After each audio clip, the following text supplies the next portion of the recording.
In celebration of the launch of this podcast, all of Andrea Pearson's book marketing courses are available at 50% off. Enter podcast launch, one word, at checkout. This deal expires March 24th, 2018 at midnight. Go to selfpublishstrongcourses.com for information on currently available courses. Thank you.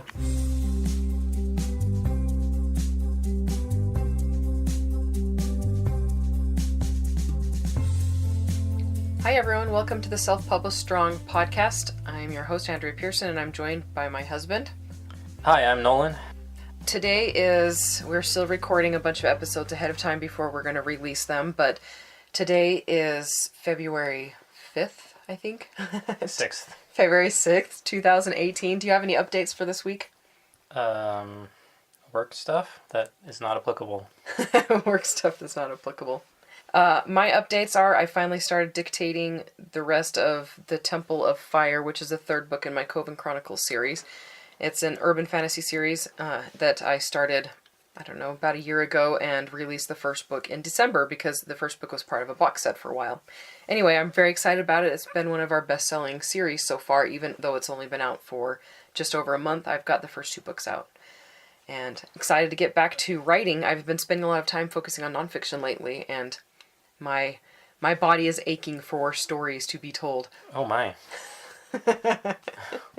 By the way, I have to tell you something funny, and our listeners might appreciate this. My mom was lamenting to a friend today that my books are so scary, and she said, I don't know how Andrea tolerates it. They're so scary. And I was like, Mom, I'm the one who writes them. I know how it's going to end. They're not scary to me. Anyway, she's been reading a lot of my books lately, trying to get caught up while she and my dad volunteer at the prison. They can't take tablets or phones to the prison, so she brings print books instead, and it's been fun for her, and I say that in a loose way, fun. Alright, so the motivational quote for today is by Dave Ramsey, and it says, "You are the captain of your ship, steer it." And I've been thinking a little bit about that. Ships move around with the water takes them where the water wants it to go, whether you're taking control or not. And basically, you have to take control. You have to give your ship and your business purpose and direction. So take your hands into your career into your own hands. Tell your career where you want it to go rather than being caught off guard by where you end up. And do you have any thoughts about it? The movie we're going to review has a boat in it. It definitely does. Has a bunch of airplanes in it too, and the quote can be said about airplanes as well. Alright, so our marketing and self-publishing tip for today, I'm actually going to talk about automation sequences, and I'll just give you the basics about them right now, and then we'll delve into each email over the next few episodes. So an automation sequence is also called a drip campaign, an autoresponder, a welcome sequence. Basically, the purpose of it is, it's what subscribers are sent when they sign up for your list. And so, for the most part, they're triggered, or it's when you import them or add them. The majority of newsletter services provide automation. And MailChimp's is free and it's powerful, and I absolutely love it. I've never had any problems with it. I definitely recommend using MailChimp, but I do know that other services are just as good, especially ConvertKit and Aweber, and I know that, let's see, what is it called? MailerLite has been working on their automation to get it more powerful and more reliable. But when an automation sequence is done correctly, it will actually sell your books for you, and it does it on autopilot, and for years and years to come, as long as you've got it set up and as long as you're sending newsletters in through it. So what it does is it introduces you to your readers a little bit at a time, and it builds relationships of trust, because as people come to get to know you, they come to trust you. And it invites people to your street team and invites them to buy your books. Anyway, so my newsletter list is where I make the vast majority of my money. Well, I don't know, maybe half of it. Well, we're going to actually sit down and figure it out, but it's probably half. He nods his head a lot. He was nodding there. Saying yes doesn't add anything. Then we just talk over each other. It's true. Let's see, the majority of successful authors will say the same thing, that their newsletter list is where they make money. Anyway, so an automation sequence will also help you get your books reviewed, and that's one of the hardest parts about selling books is getting reviews. And so, like I said, we'll delve into all of this in the next few weeks. I'll talk about each email one at a time and when they need to be set up, types of things that you need to put in them, etc. All right, are you ready to talk about our movie? I am. Okay, and what's the movie we're talking about? Sleepless in Seattle. How excited are you to be talking about this one? Moderately excited. That's better than I was expecting, honestly. I thought you were going to say not excited at all. I think he did enjoy it. You've seen it before, though, right? Yes, I lived in Seattle when it came out, I think, so it was obligatory. Yes, it was one of those, your mom's like, we have to watch it, we live in Seattle. Yeah, pretty much, yeah. All right, you can go ahead. Start us off. Start us off. Okay, opening scene, graveyard. Great way to start a romance, huh? The structure of Sleepless in Seattle is actually pretty interesting on its own. Mm-hmm. We will talk about that as more of it comes out. I'll probably mention it explicitly at some point. But to start off with, we start with a death. A death. The main character, one of the two main characters, Tom Hanks' character named Sam. His wife just recently died, and I guess they're at the funeral because they're standing at the graveside, and he's like, your mom got sick so quickly and died, there's nothing anyone could do for her, and we'll just have to carry on, kind of a thing. And then scene 2 is him at work, and he looks glum, and, someone offers him a card to a shrink, because I guess it's been a while since his wife died, and he hasn't gotten over it. And he finally just says, you know what, I want to move, maybe to Seattle. Mm-hmm. And that's the decision to move. Mm-hmm. And one of the lines that he says in the scene is, I guess I'll just grow a new heart. It doesn't happen twice. And that's his character. He doesn't think he can ever find anyone else like his wife, and so he's not even looking. Mm-hmm. And he wants to leave to go to Seattle so he's not reminded of her at all. Yeah, where were they living? Chicago? Chicago. Yeah. Where he was an architect. Yeah. And I wanted, since this is a romance, and romance relies heavily on tropes, I wanted to list a bunch of the tropes that this movie covers, either briefly or very much. Forbidden love, because Meg Ryan's character Annie is actually engaged, and she starts to fall in love with Sam at that point. Love triangle for both of them, because we've got Sam and Victoria, and Walter and Annie. Is that really a triangle? There's not 3 of them at once. Well, I mean Sam and Victoria and Annie. Oh, yes, I see. And then Walter and Annie and Sam. Yeah. So 2 sets of love triangles. I mean, I see. It's different because, they're on different continents, but... Continents? So, not continents. They're in different cities. So we're trying to watch them develop a romance for each other. This is a very different romance story, basically. Okay, so we've got matchmaker, because Jonah, the son, is a matchmaker. We've got tortured hero, which is definitely Sam. He's bitter, angry, as Nolan was hinting at. Widower, which is, again, Sam. Love at first sight, which is both of them. Tragic past, Sam. Misconnections, fated to be mated, random encounters, true love's destiny, etc. So a whole bunch of romance tropes in this. And the difficult thing, actually I'll talk about that later, but I'm just going to go into that first scene. The very first scene is we start with a maid and butler info dump. And I have to preface this by saying I absolutely love this movie. And so I would just not watched it with a critical eye before. And so as a writer, we know that the most important thing is not info dumping. But obviously it's not a huge deal because the movie did really well. But if I'd done it, I probably would have had the kid say, why did she die? Start it off and have...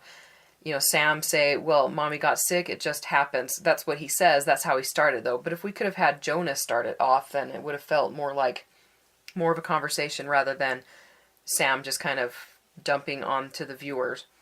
We do have a scene with him, with his sister, who, by the way, is actually his wife in real life.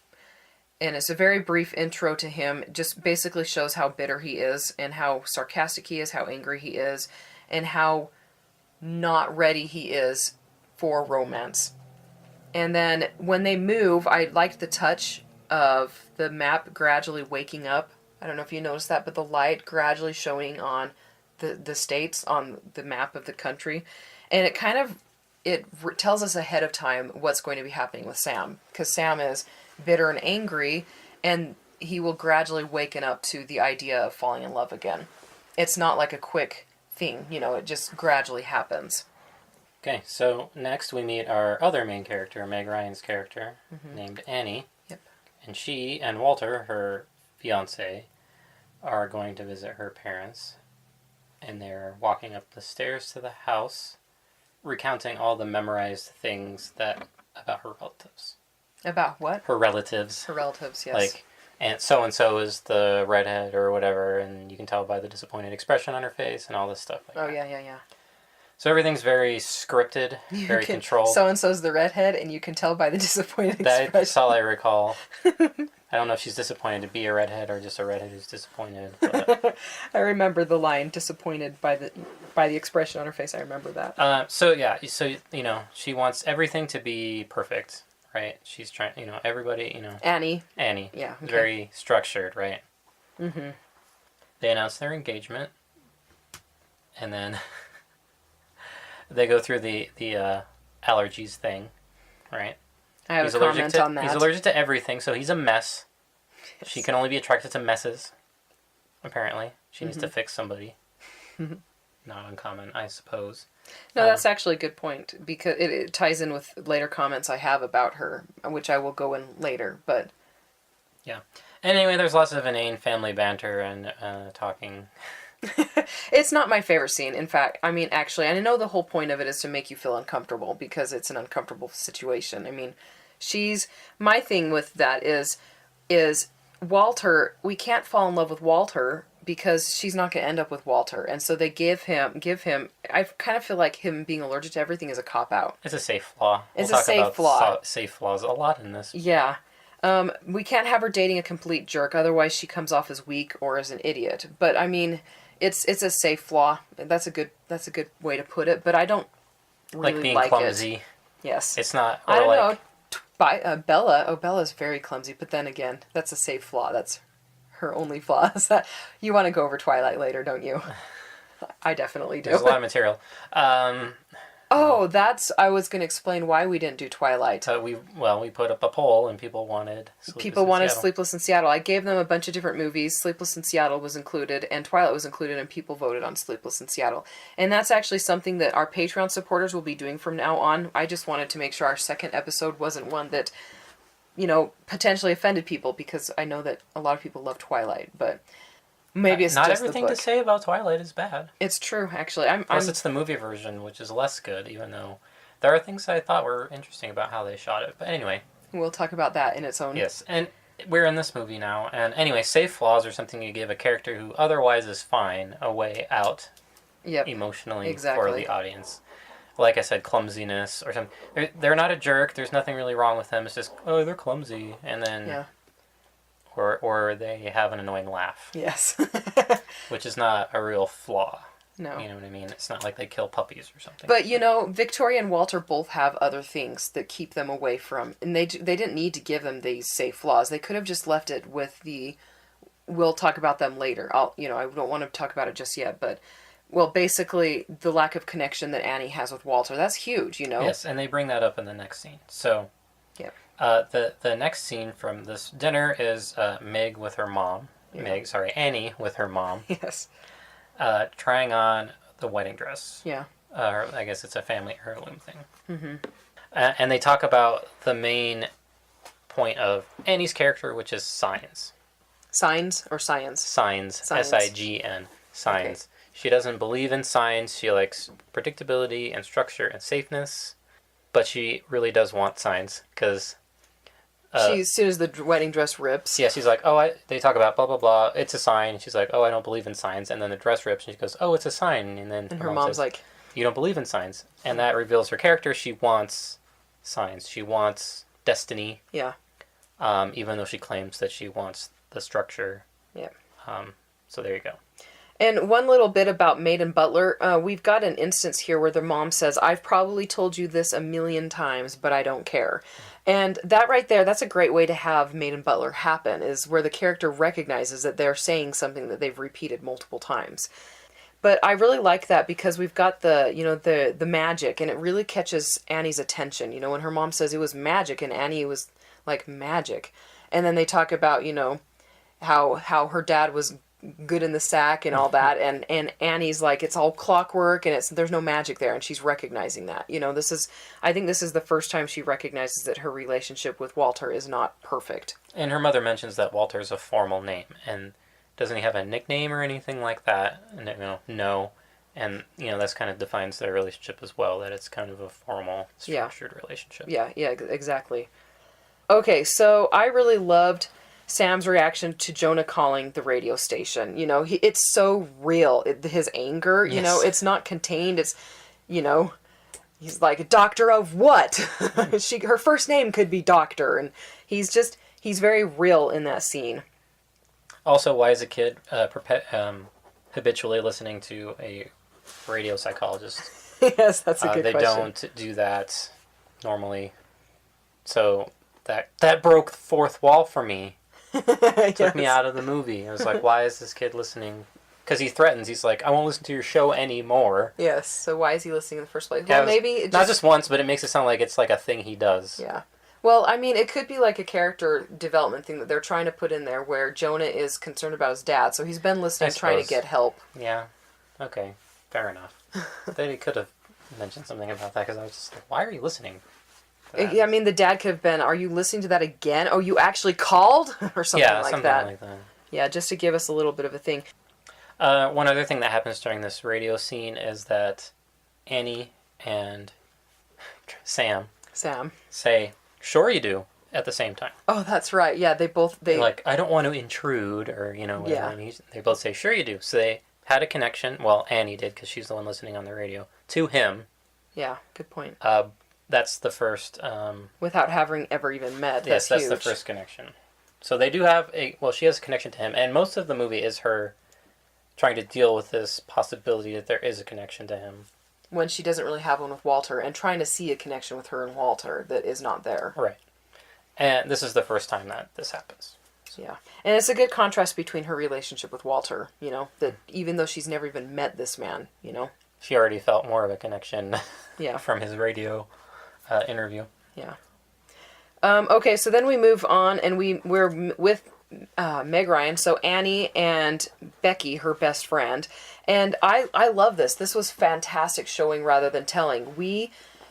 So Meg Ryan's in there talking, and Becky, they're talking about this radio program, and I don't know what they're doing. They're like getting food, or they're eating lunch or something. Well, okay, so the reason why Annie's listening to the radio is her and Walter split up. They're going somewhere, and she's like, you go on ahead, I'll go by myself. Oh, and yeah. she's driving in the car, and she's listening on the radio. Mm-hmm. And then she stops in a diner where everyone's talking about the interview with Sleepless in Seattle, the name of Sam on the radio. Yeah. And that is what happens next. Yeah, we forgot to tell people. In case you haven't seen Sleepless in Seattle, she hears a radio interview. Yeah, sorry, we're new at this still. Anyway, and everybody in this diner is talking about Sleepless in Seattle, which they don't do because you don't listen to radio psychologists in diners either. It might be a special radio diner. Suspend your disbelief, okay? Sorry. Okay, so what I really like about this scene with them eating lunch together is they don't tell us that Becky and Annie are best friends. They show us. So Annie sits next to Becky, and she touches her several times, like in a best friend way, like touches her on the arm. They just interact with each other. They're friendly with each other. And it's a great way to show us that they are best friends, rather than say, this is my best friend. I guess the interview's still going on, right? When she's in the diner? Because I have some notes. Oh, you have notes on the diner itself. Okay. Yeah, so so the psychologist asks, do you think there's someone else out there? And he says it's unlikely. Mm-hmm. And he talks about when he met his wife, and he just took her hand to help her out of her car, and he knew that they were supposed to be together. And then Meg and Tom Hanks say magic at the same time, because it was like magic, and then she says it, and then there it is again. Yeah. That distant connection, the magical connection. Yeah, the connection. Which he's aware of and he's not. And well, it's amazing that I really like this, because we don't actually he doesn't see her or even become aware of her until like an hour and 27 minutes into the show. Yes. And we can talk about that again later, but there's that connection as soon as he sees her stepping out of the plane. The plane. Which is what will happen in the future. Yes. Yes. So we find out in the next scene, Meg is a reporter. Do you have anything else? I've got... Oh, okay. So in that same scene with them eating food, Annie is talking about Walter, and Becky's body language shows she can't stand him. And she rolls her eyes. She rolls her eyes. She just, Walter again. And you have to wonder why, as a best friend, why she hasn't said anything. Or maybe she has, and Annie just plowed right over her, like, I'm going to date this guy. But, they always say your best friends, if they don't get along with your best friends, Anyway, okay. So in the next scene, you find out Meg is a reporter. Mm-hmm. And they suggest that maybe she should write something about this, but I think she turns that down. She laughs it off, doesn't she? Yeah, I can't remember. Because she totally wants to, but she doesn't want to. Yeah. And then they have the fake statistics. Oh, yeah, the terrorist. That's the scene I've been talking about, yes. where they talk about is more likely to die. And that gets repeated in the show. It's a running gag, I guess. You can tell the joke, tell them what it is, so that... I don't remember what it is. More likely to die after the terrorist attack than to get married after 40. Yeah. And we see New Year's Eve with Jonah and Sam, where they show that Jonah and Sam have a healthy relationship. Am I skipping ahead of you? No, it's good. Go ahead. Okay. So it just shows that his relationship with his son is healthy and that he's he's lonely. And it's important with romance. One thing, the pace is really slow, a very different pace in this story from Jurassic Park. And that's the way romance is. You have to focus on the emotions and the relationships, like Becky and Annie's relationship with each other, and Sam and his relationship with his son Jonah.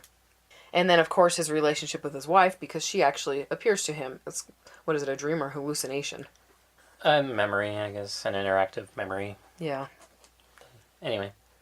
My next scene's the New Year's thing, I think. During this thing, she's like, Walter did the funniest thing. What was it? What was it? And she cannot remember a funny thing he did. Yeah. Because he's not memorable. I have to say. Which was what I got called by somebody who's in this room. When I first met Nolan, we were set up on a blind date, and it was like the worst blind date of my life. I mean, I'm sure that it'll come out eventually in these podcast episodes, but he didn't call me for a month after that date, and I didn't remember who he was. I didn't remember the date. I didn't remember anything about it. It was divine intervention, I will tell you right now, because I wrote in my journal that I was never going to go out with him again. Anyway, and then, because he worked 7 days on and 7 days off, he would text me every other week, and I didn't remember who he was in between those, those periods of not texting. I was like, now who is this? Oh, and I'd scroll up, and I was like, oh yes, that guy again. Anyway, obviously it works out for people, because it did work out for us. Yes. I wish we were recording. It's okay to be forgettable, is what I just learned. It's another piece of advice. That's awful. He is not forgettable now, I will have you know. Okay, so Sam and his client, we see him with his client, and she's constantly changing things. That's a little theme that we hear throughout the movie. She pretty much never gets her house finished because she's always asking them to change things, and she's like, she just wants it perfect, and I heard you on the radio, Sam, and you should have told me, and just very dramatic. I think that was more of a plot device than a character. We don't really care about her. It just shows that people care about him, and that they were listening to the radio. Just shows how many people heard him. Yes. What else? My next one is, New Year's, right? Mm-hmm. New Year's party. She's at a party with Walter dancing, and then he's hallucinating about his wife. Oh, yes, yeah. Maybe hallucination's a strong negative connotation to that. Remembering his wife, and that's how they spend New Year's. Mm-hmm. And then Walter says, hey, we should go to New York to register, or we should register for our wedding. He just says register, and she's like, for what? I don't know, I'm with her, I'm like, for what? Yeah. And then he's like, for like plates and cups and stuff. And she's like, oh yeah, that would be like swallowing stuff. Yeah. Because she's not really there mentally. Yeah. She's emotionally disconnected from him, which he mentions later. So, my next scene is the one where she's listening to the radio in the closet. That's an awesome part.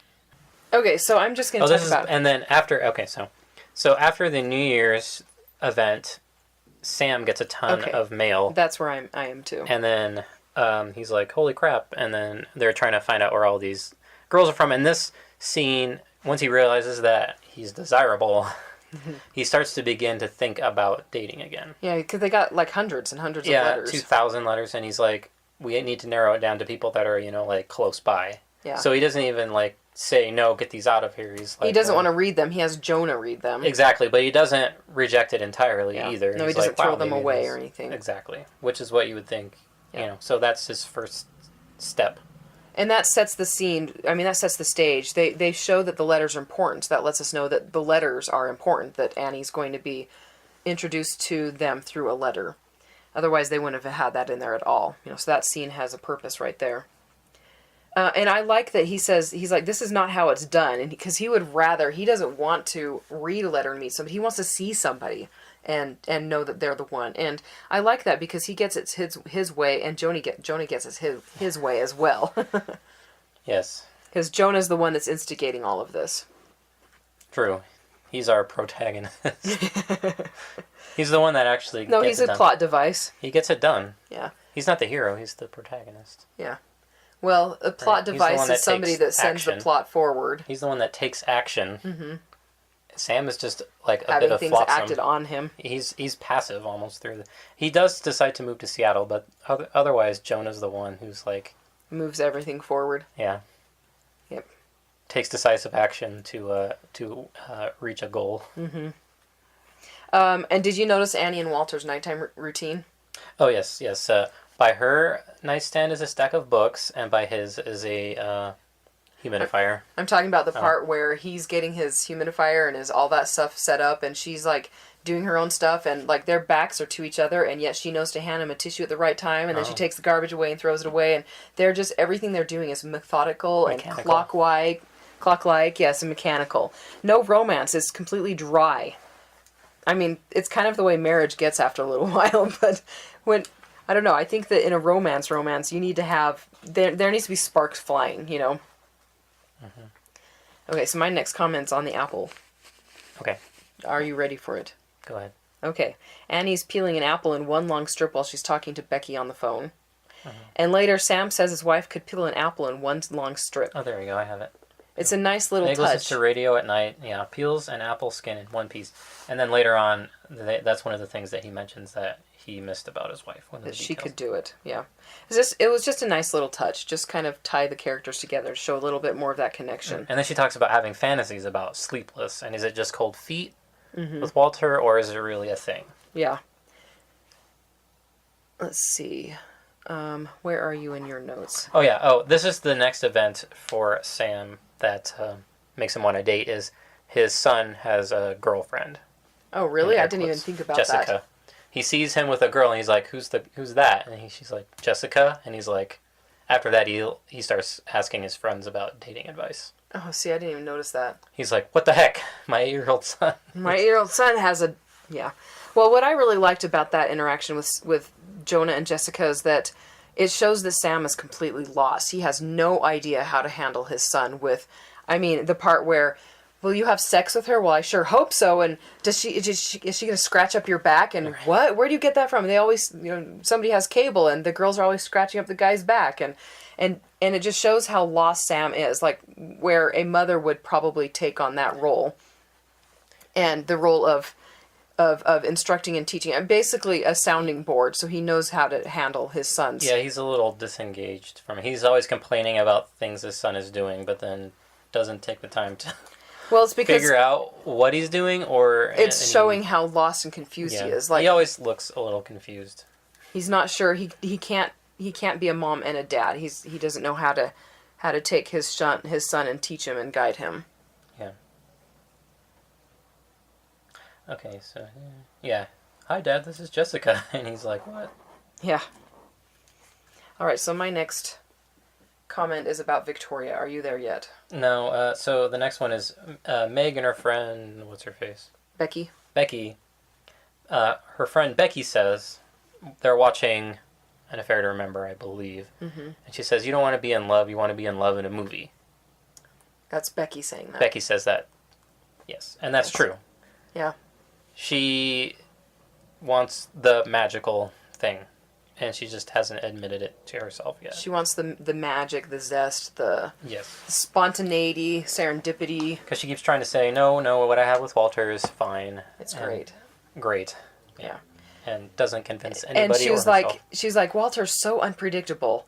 And we're like, no, Walter is not unpredictable. I mean, he's a mess, but he is very predictable. Everything they do together is like clockwork. It's very predictable. Yeah, he has this safe flaw of allergies, but they have to plan like all their meals and everything. You know, like it's very structured. Yeah. And when Becky's like, well, what about Walter? Annie acts like, she's like, oh, Walter, She's like, hasn't really thought of, it shows that she hasn't, I mean, she's thought of him a lot, but she's like, crap, I forgot, type of thing. And then next is a scene where they're both sitting on benches. Oh, yeah. At night. So she goes, I guess they're just sitting on some park bench nearby, and he's thinking about his wife, and she's thinking about him. Mm-hmm. So that reinforces, like, she's got a thing for him, and he's got a thing for his wife.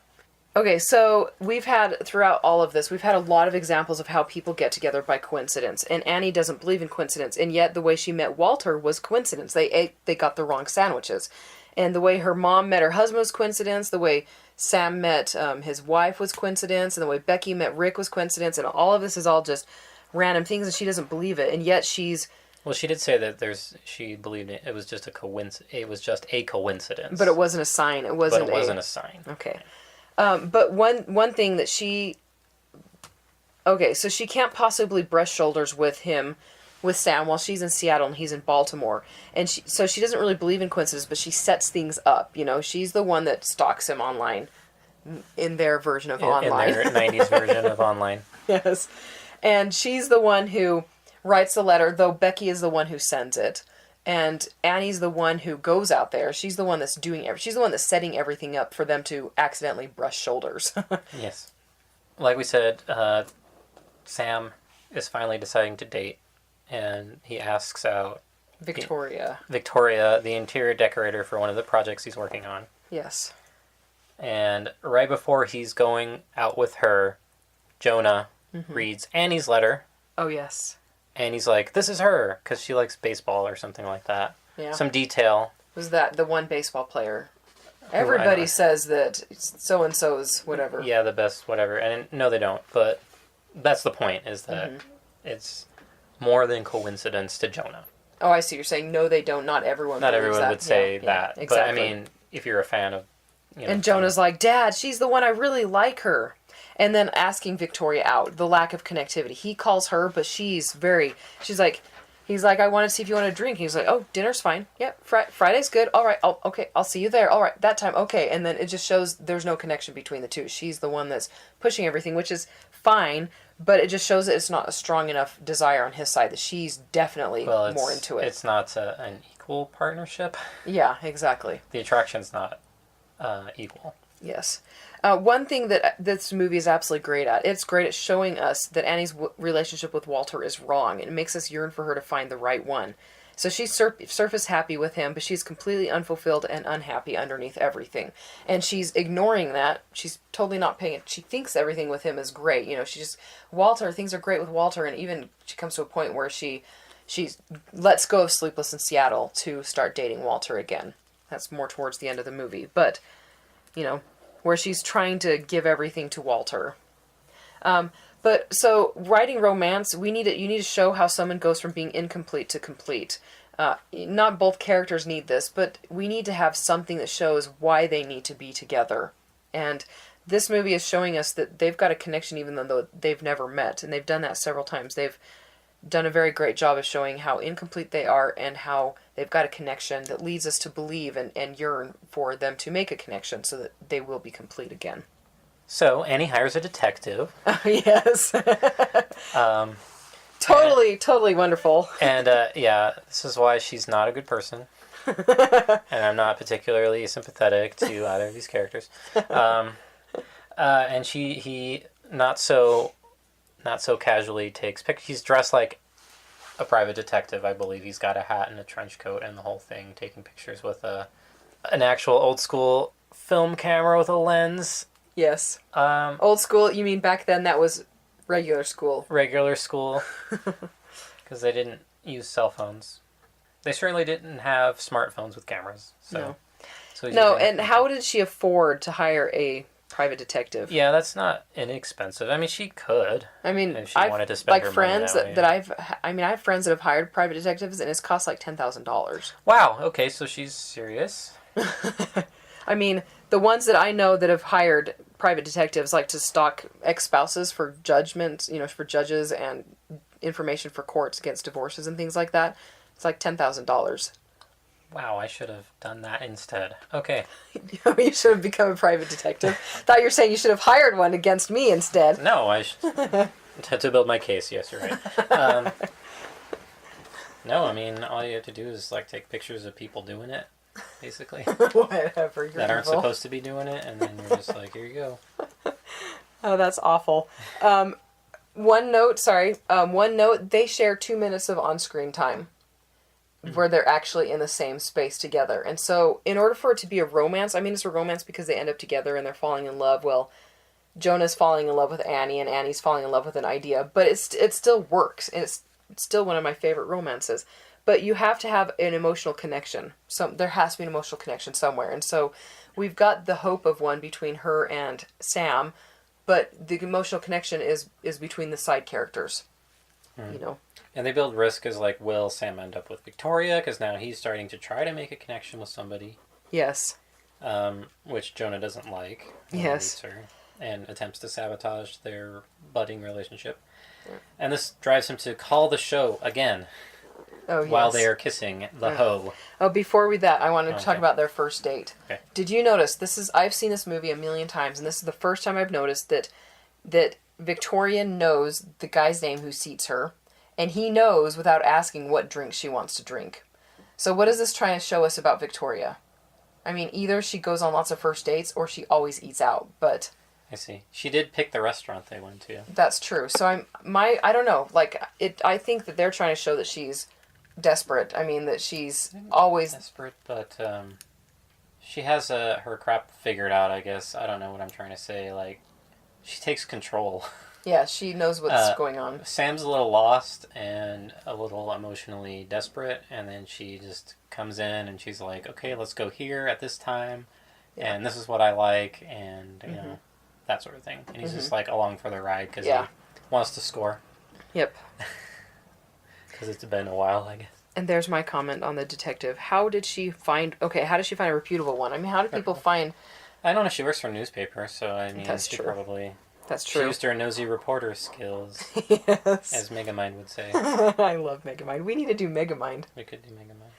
All right, so Victoria's laugh is annoying, like Walter having tons of allergies. There's our safe flaw. Safe flaw. It's too easy.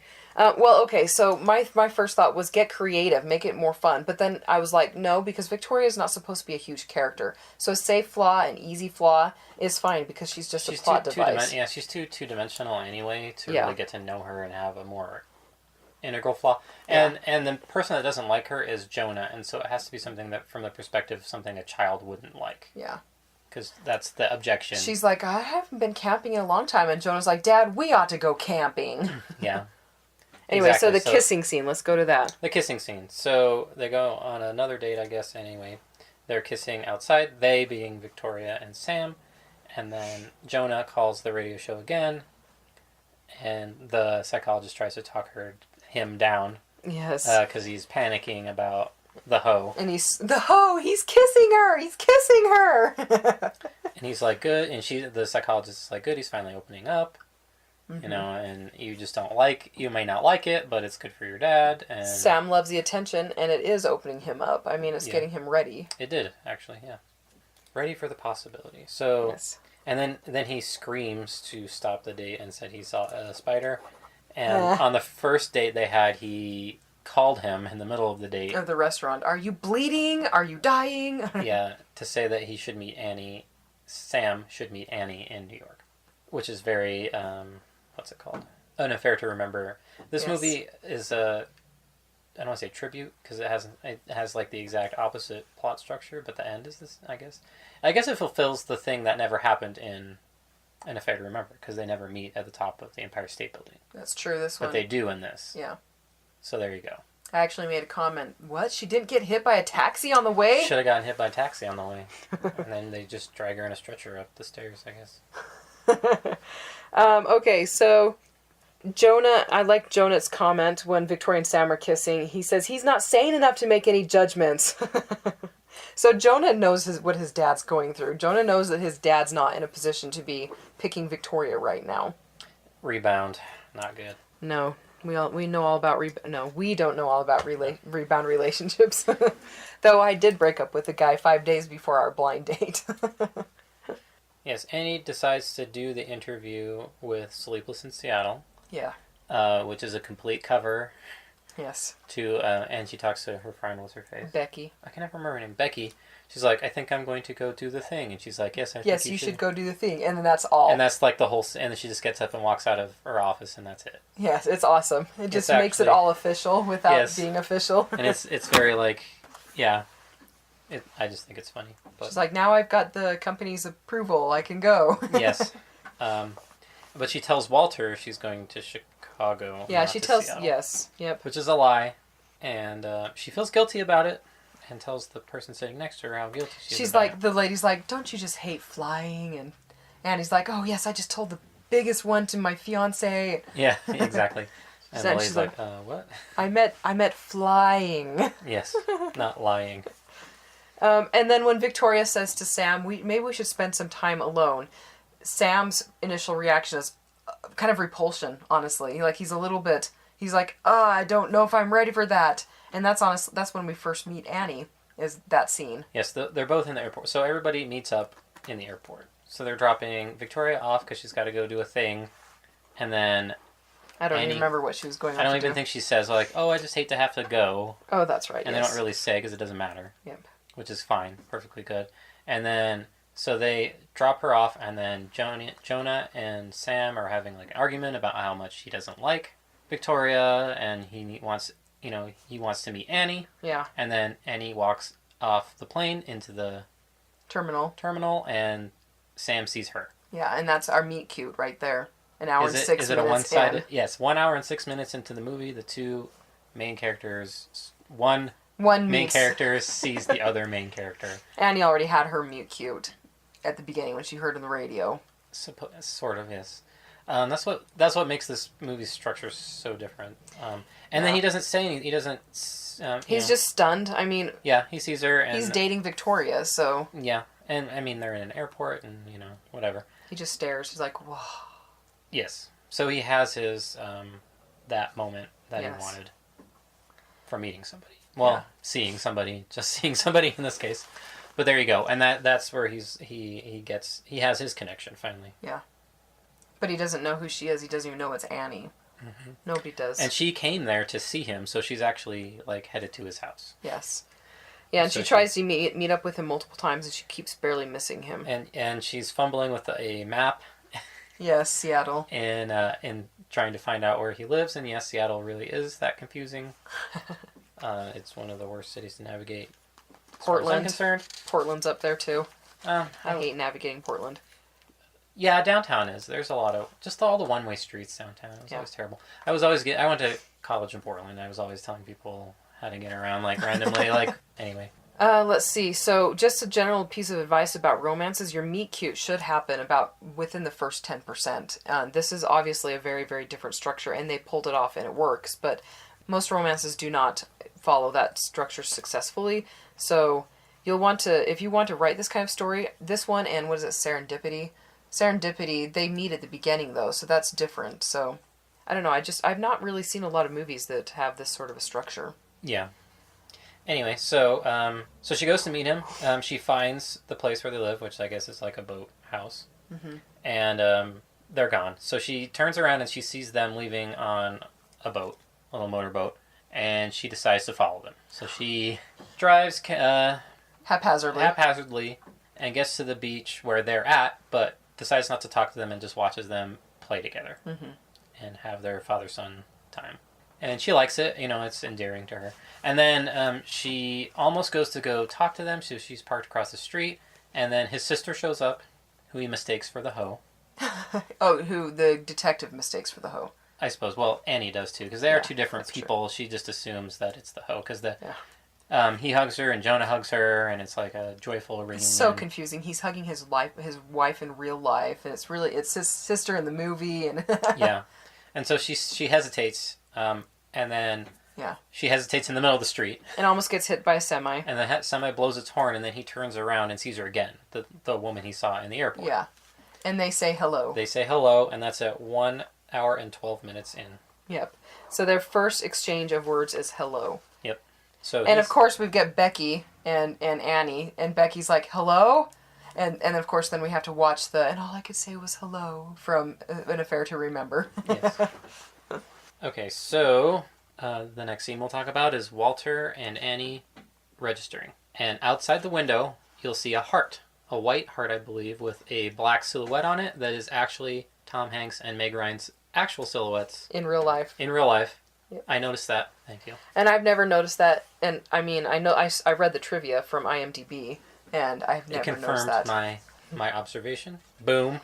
And that's another sign. So they're together in a window. It's a sign. Nobody sees it. It just kind of pans over it, but it's them together. Yeah. So. And then we've got the scene where I don't know if we're past this or not, but Annie's falling apart and Becky's following her around and taking care of everything, like turning off the water, taking the tape thingy out of the garbage can, An Affair to Remember out of the garbage can, and picking up her tissues and garbage. And she swears off. This is right. So she swears off An Affair to Remember. She's done.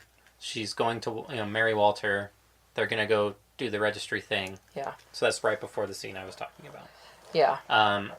And so that's her break with it. She's like, she tried. It's over. With Sleepless in Seattle. With Sleepless in Seattle, it's over. I'm going back to Walter. So the next scene is Walter, right? The next scene is Sam and his brother-in-law with his sister. Oh, yes, okay. So they're sitting there, and the sister starts to cry about a movie. Was it An Affair to Remember? I mean, I'm sure it was. Yes, it was. That's the theme. And then the other two start talking about The Dirty Dozen. And I loved this. They're talking about The Dirty Dozen, and they're crying about the ending, and apparently all of that was completely ad-libbed. None of it was planned. Which I love that, because I'm an outliner, but I go off my outline very regularly, because, I mean, if you're an outliner, you need to be able to have that flexibility, because it adds humor sometimes, it adds character growth other times, it makes things more real. Sometimes if you follow an outline too strictly, your characters don't have room to grow. But I love that because it was, funny. It was funny. Now are we to the registry scene? Annie, yes, and Annie's trying to make things work with Walter, and she spends forever explaining to him why she needed to move on, what was distracting her, and she's trying to convince herself, not him. He's like, yeah, sure. Walter notices that she'd been distant, but that she's come back. And when he proposes to her, I noticed she wasn't wearing a ring the whole movie. When he finally gives a ring to her, he just comes up to her and plops it on the table in front of her, and it's like, there's no surprise there. It's not complicated. It's very, very predictable. He's like, I've got the ring now. Here it is, And she says she doesn't like surprises. She says he's full of surprises. Like, she acts like he's unpredictable, but he's not. And she obviously wants surprises. They do pick out the same place settings. They're just like his grandmother's. That's true. And they both want 10 pieces, and he's like, 12's too many, 8's too few. Yeah, 8 is too few. So they did have a connection there. I mean, they've actually had lots of connections, They order the same sandwich, which is lettuce and tomato with nothing else. Yeah, and then their nighttime routine where they just know what each other wants and does. But, alright, so we've got Annie's finally come clean. She's told lots of lies, but her character and progression and growth means she needs to fess up about it. So this is when they're having dinner? At dinner. Okay. Are you there? Yes. Okay, good. So, we'll rewind it a little bit. Jonah decides to go meet Annie on his own. Yes. So his friend Jessica, her parents are travel agents, and so she books a flight, she being Jessica, the child. Yes. Books a flight for Jonah to go meet Annie on Valentine's Day. In the Empire State Building. On the top of the Empire State Building. And so he goes without telling his dad. Yep. Freaks his dad out, of course. And his dad is going for a holiday with Victoria. Weekend special, I believe he called it. Yes, but it doesn't end up happening. No. So Jonah goes to New York, and he's in New York. That's where they were going to register. And she's in a tower across from the Empire State Building, and she sees it over there, and that's when she decides to tell Walter what she'd been up to. Yeah, and I've got a note about that. She breaks up with Walter after confessing, but at that point, when she breaks up, she still doesn't plan to go and see Sam. And I think that's important because we want to have her be somebody who's not going to be like, decide to go to get Sam and then break up. We want her to totally, I mean, she gives everything to the relationship. She does try to make it work, but then she's like, this is not going to work. And what am I going to do? And then she looks over and the heart shows up on the building and she's like, it's a sign. And then she decides. And so I like that with her because she's been doing little things here and there that are kind of dishonest, lying about going to Chicago when she really went to Seattle and, actually, fantasizing about another man. But at this point, she comes clean and she does things right by Walter. And I really like that about her. They have the easiest breakup ever. No, actually, Meg Ryan's real. I was just going to say, in You've Got Mail, her breakup with him, the guy, the typewriter guy. Oh, yeah. I mean, apparently Meg Ryan has good breakups. Yeah. Not very eventful at all. I know it was a public place over dinner, which is pretty typical. But Yes. they're just kind of like, eh. Yeah. So her growth, she goes from being not believing in science to recognizing them and being okay with them and realizing that she's not good with Walter.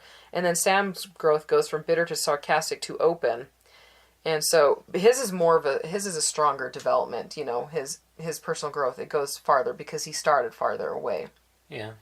And then, so Sam finds out pretty quickly that Jonah has gone to Seattle and follows him. Yep. And then Jonah gets to the top of the building. And he's there for a long time until the building's closing, and his dad finds him, and he's like, we're going to be okay, right? Yes. And they just barely miss each other getting off the elevator. Right. So they're going down the elevator, and he's coming up out of the elevator. They miss each other, and so she's there by herself. Mm-hmm. She gets Howard out of the backpack.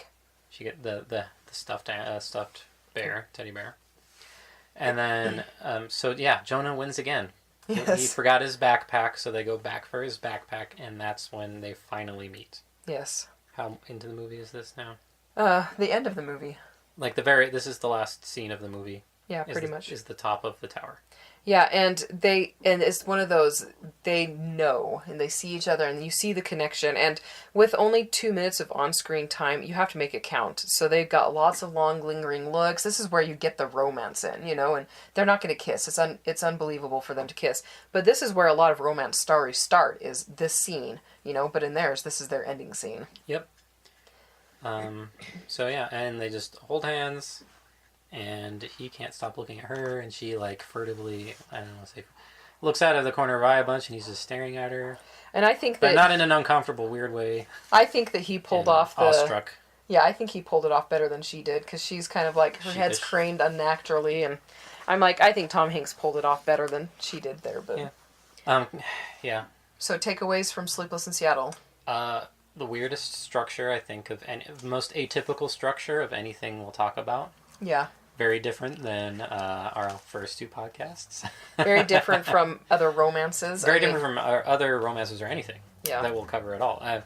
The most interesting thing about this movie to me was its structure. Yeah. I mean, it's really weird. And it does work, though. But no, it works as a movie. It does. And, I mean, it had that inspiration of the other movie. Affair to Remember. And Affair to Remember was its inspiration. Mm-hmm. It has nothing whatsoever structurally to do with it other than that scene. It finally completes that scene that didn't happen in An Affair to Remember, where they meet at the top of the Empire State Building. Yeah. So that is its happy ending. Finally, what if those two did meet, Mm-hmm. So they made a movie about it, and that was Sleepless in Seattle. But they did it backwards. They did the whole story before the meeting instead of them meeting and having the trials of getting together. All the trials happened before. Yeah. Because the whole point of the movie was that there were signs and they were meant to be together. So once they finally get together, they're going to be together. Yeah. It's just getting there. Yep. It's the journey. Anyway, so next time we'll do Star Wars, and then after that we should do Twilight. Okay. That's the order that the poll went in. Yeah, pretty much. And thank you for listening. Do you have any closing remarks about... No, playing the structure of things can be fun. I guess there's tropes for a reason, and people respond very well to them. Yeah. But understanding the rules and when to break them can be more powerful. Yes. If done successfully. Yeah. Otherwise, people think you're insane and don't buy your stuff. Exactly. So that was a better way to sum up what I was saying earlier. Like, this structure is not one that a beginning author is going to pull off very well. Yeah, but it has a lot of the tropes. It has a lot of the essence of a romance. Yeah. The elements are there. They're just really flipped on their heads about timing. Yes. The timing is the biggest thing that they mess with. Yeah, I agree with that. I'm not going to ask you where people can find you because it's only been 2 days since I last asked you. Yeah, these are very compressed, these early ones, so not a lot's going on between today and 2 days ago. 2 days ago. And people, you can find me. Don't forget to check out the free courses on selfpublishstrong.com. You'll get them through your automation sequence that I have set up. So I don't like it when authors send out one video a day. So what I did was I record all my tips into one video, and then I send that video as a whole video in the first email along with the other totally separate video that you'll get for free if you go to selfpublishstrong.com. And then, again, support us on Patreon. Go to patreon.com/selfpublishstrong and help us pick future movies and ask questions on marketing and self-publishing and get them answered. And that's it. Bye. Bye.